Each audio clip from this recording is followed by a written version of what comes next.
fondasi utama dari kerangka ISO 31000, yaitu terintegrasi bagian terintegral aktivitas organisasi, kemudian terstruktur, di mana komprehensif dan sistematis, disesuaikan sesuai dengan konteks dan profil perusahaan, kemudian inklusif, melibatkan pemangku kepentingan, kemudian fokus dinamisnya.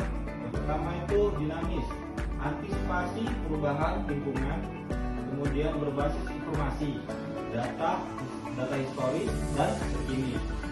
Lalu faktor manusia, budaya dan perilaku SDM-nya.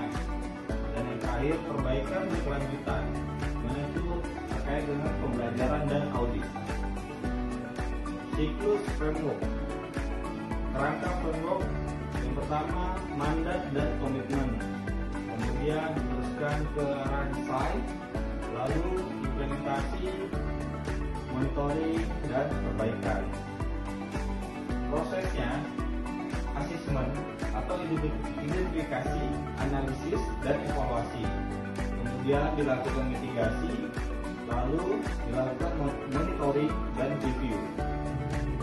Taksonomi resiko JOJK nomor 28 tahun 2005, mana kategori resiko berbagai negara asuransi dan cakupan resiko di industri gula.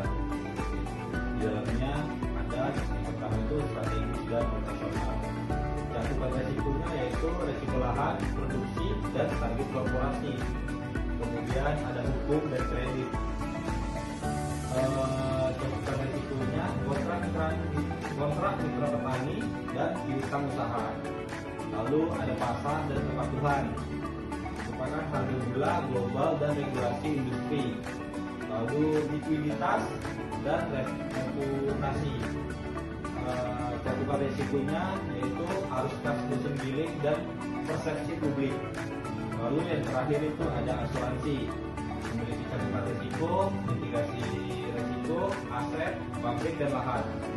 Model Three Line. Dan yang pertama itu ada unit bisnis dan operasional. Dalamnya itu ada pemilik risiko atau risk owner, pelaksana mitigasi harian dan RCSH. Unit 2 itu manajemen risiko.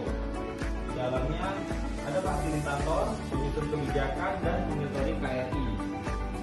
Dan yang terakhir unit ketiga itu internal audit. Dalamnya pemberian asuransi independen atas efektivitas sistem MR. Strategi peningkatan peran. Yang pertama itu ada risk based planning. Di dalamnya ada integrasi profil resiko ke perencanaan strategis dan risk aktif. Kemudian yang kedua ada KRI monitoring. Penggunaan KRIS indikator sebagai early warning system. Kemudian yang terakhir itu ada digital analytics. Digitalisasi dashboard risiko terintegrasi untuk keputusan real time. Ya, strategi peningkatan peran yang kedua.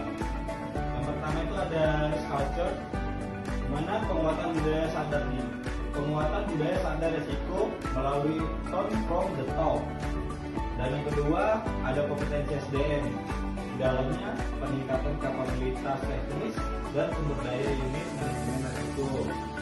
Kemudian yang ketiga upside risk, fokus pada peluang strategis untuk menciptakan nilai tambah.